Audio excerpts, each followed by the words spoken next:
We're back, YouTube. Thanks for tuning in. As always, I appreciate that. Today, let's review El Paso Elsewhere.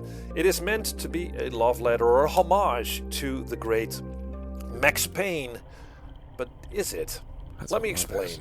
El Paso Elsewhere tells the story of this dude going after his ex-girlfriend turned vampire to save the world. So this is a pretty ridiculous story. And surely there's probably some underlying and subliminal message here about toxic relationships. If only this game wouldn't take itself seriously, because it does. It is severely lacking some tongue-in-cheek humor that this weird setting begs for. Now, presentation-wise, graphics aren't great. It's going for that lo-fi look with the overuse of neon colors. I mean, it is fine. I have no problem with that. I do have a problem with the voice of the main character that tries to mimic Max Payne but fails to do so, because the voice here in El Paso sounds stale and boring in comparison. Again, no humor in the dialogue. I do like that you get a good selection of fitting music and even rap songs that play in the background. That adds to the strange atmosphere.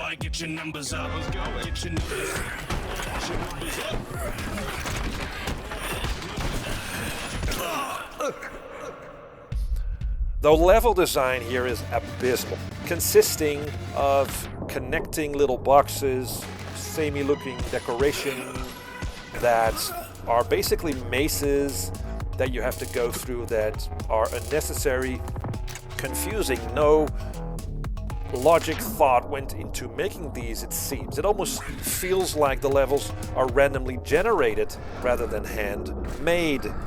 Now, the third-person shooting is plausible at best. I mean, it's fun for a short while, and you do get a bunch of cool-looking weapons, and they sound well. And you've probably seen the trailers where the main character slow jumps and rolls, and it looks undeniably cool. But strangely enough, in practice, in actual gameplay, the game plays way easier from a defensive stance, where you just wait for the mindless, because they are mindless, enemies to attack you, and then press the slow-mo button and you try to shoot these enemies in the head.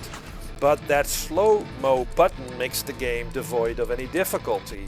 But if you not use it, you will die way too soon, because enemies will overwhelm you. And that's the main difference, I think, with Max Payne, where you didn't need the slow-mo per se. I mean, Max Payne could stand his own, but only in difficult situations. He could basically slow-mo and then shoot enemies. And here it seems like it's kind of necessary to do so, and it gets repetitive real fast. Now, things aren't helped by the aforementioned boxy design of the levels that feel way too crampy to even pull off these cool moves that you get. And also the camera gets in the way of things as well. And the combat never really changes that much over the course of the game, where you'll be shooting the same enemies over and over again. Also, the game is unnecessarily long. This could easily be a 3 to 4 hour game because of that same sort of slow-mo mechanic. It's kind of a one-trick pony kind of thing. Don't get me wrong, I really like the slow-mo stuff. I do like that. It should be used in more games, but here it just gets tedious after so many levels. Not to mention that there are still quite a few technical issues with this game, mostly clipping enemies and such. The game would have benefited from more time in the oven, is my opinion, and it could have stripped away a lot of levels that are not memorable at all. Now, in favor of the game, you can customize a lot of aspects of the game, the difficulty, the health, and that sort of stuff. But that does not fix the irregular level design and repetitive combat in this game. Now, in conclusion, El Paso's combat is fun for a short time, as I said, but this feels more like a fan-made mod than a commercial release. I do understand and I do appreciate that this is made primarily by one person, but still. And as it goes with relationships that end, you'd best walk away from the drama and from this game and go elsewhere.